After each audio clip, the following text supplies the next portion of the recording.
Just another routine mission. Why do they always say that before a mission? Of course it's routine. You haven't done anything yet. It's everything that happens along the way.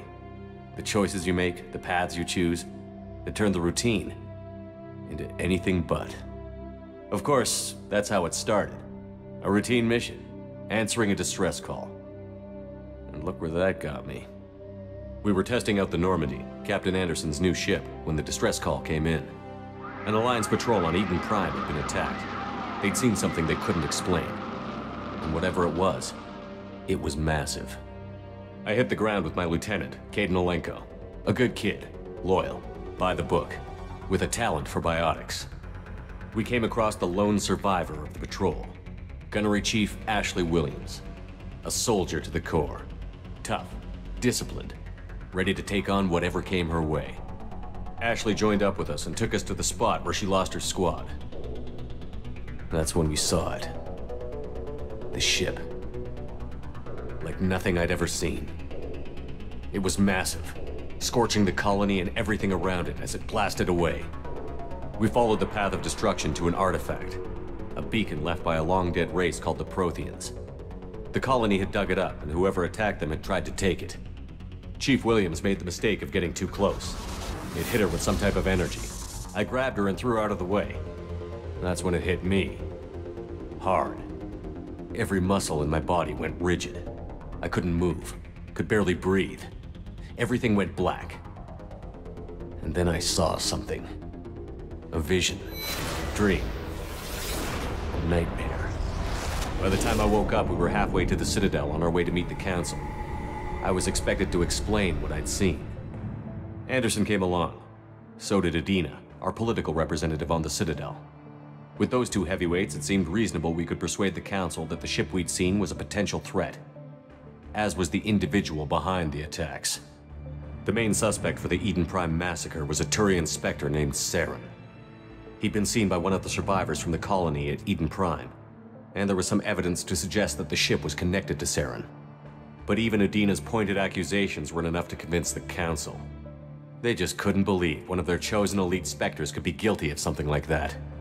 They needed proof, which meant I needed proof.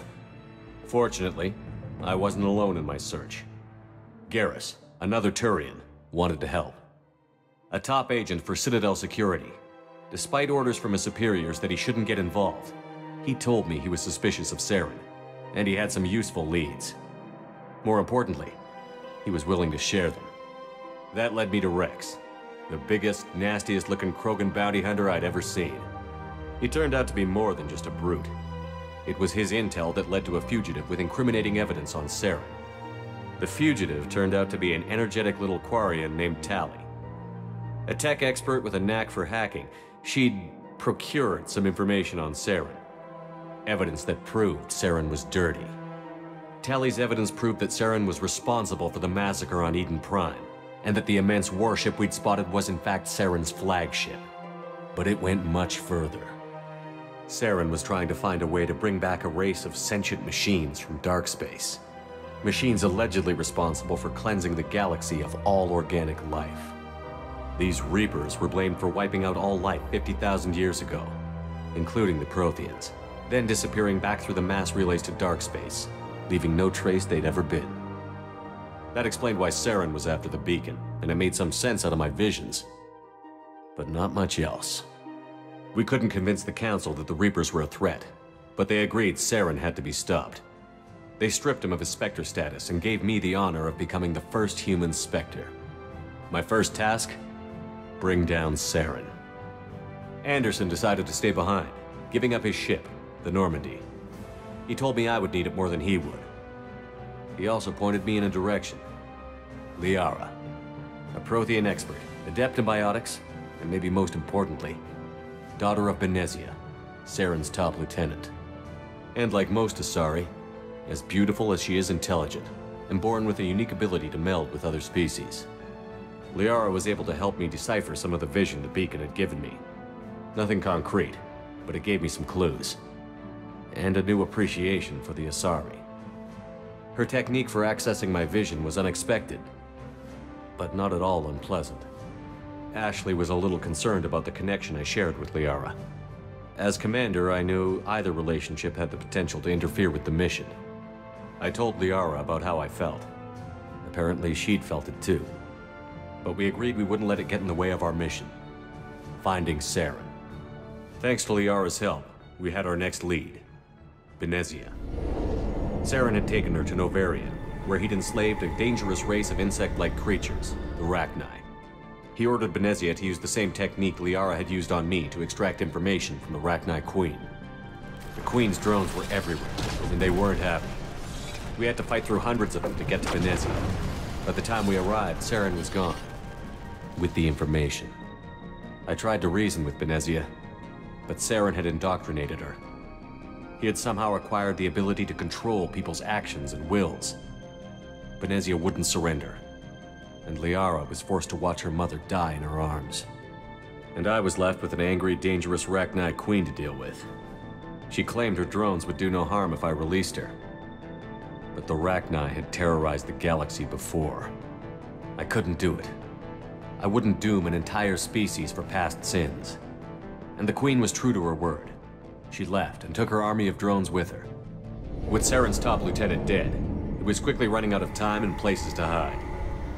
I tracked him down at his base on Vermeer, but we soon learned it was more than a base of operations. It was a breeding ground. Saren was breeding an army of Krogan. He'd found a cure for the genophage, a disease inflicted on the Krogan to prevent them from breeding and taking over the galaxy. But the Krogan Saren was breeding were slaves, mindless beasts that obeyed Saren's will. I had to destroy the base, and all its research. Rex disagreed. Violently. Rex wanted the genophage cure for his people. I tried to convince him to help me destroy it, that these Krogan weren't real. But he wouldn't back down. Fortunately, Rex is smarter than he looks. He realized this wasn't the way to help his people, and that Saren was the real threat. When we finally got to the center of the base, I realized just how close Saren was to completing his plan. He was already in communication with the Reapers. Sovereign, Saren's flagship we'd all assumed was just a ship, was a Reaper. It spoke to me, threatened me. I could feel the menace it had for every living thing. It wanted me dead. It wanted us all dead. And I knew it was capable of doing just that. What I couldn't understand was why Saren would help it. But there was no time to think about it. Sovereign knew where we were. We had to destroy the base and get the hell out. I split up my team in 2 squads, sending Ash with one and Kaidan with the other as a distraction. We had a nuke, and we planned to use it. Before we could detonate the bomb, Saren showed up. We fought. I stalled him to make time for my team. And in talking to him, I realized the truth. It wasn't Saren who was indoctrinating everyone. It was Sovereign. The Reaper. And Saren was in deeper than all of them. He tried to convince me he was still in control. Said he found a way to reduce the Reaper's influence, but he was kidding himself. Or believing the lies Sovereign was telling him. Before I could convince him to stop, he ran, leaving me just seconds to extract my squad mates. I tried, but I wasn't fast enough. I could only save one of them. Kaidan was a good man, and a great soldier. But I had to choose, and I chose Ash. That was the last time Saren would slip away from me. I knew then, the next time we met, one of us would die. With my team mostly intact, we chased Saren and his army to Ilos, a long-lost planet that had once belonged to the Protheans. As we prepared for what we knew would be a desperate fight, I spoke to my crew. We were just one ship, against Saren's growing army. I assured them all that despite the odds, we could defeat him. Liara saw through my words. She knew I was hurting after Kaidan's death. She could sense my doubts. We both knew this mission could be our last. Until that moment, we'd put our feelings aside for the sake of that mission. But why wait? We gave in to each other, and it was perfect. While it lasted. We arrived on Ilos, close behind Saren. Once on the planet, we discovered a Prothean databank that helped me put the final pieces of my vision together. The Reapers had come 50,000 years ago, and every 50,000 years before that. each time purging the galaxy of life. The Protheans had fought and died, like every species before them. But a few survived long enough to leave a parting gift. The Protheans had discovered that the Citadel was the key to controlling the mass relays. By sabotaging the Citadel, they found a way to close the relays to dark space, slowing the Reapers' return, giving us the time we needed to find a solution to stop the Reapers once and for all. Saren knew this. He was leading his army to take control of the Citadel and re-establish the relays to dark space, bringing the waiting Reapers here to destroy us all. We followed him to the Citadel. It was intact, but heavily damaged. He had caught the Council fleets by surprise, and they were only now regrouping. And with Sovereign as his flagship, there was little hope the fleets could counterattack with enough strength to take back the Citadel. But Saren was done running, and I was done chasing him.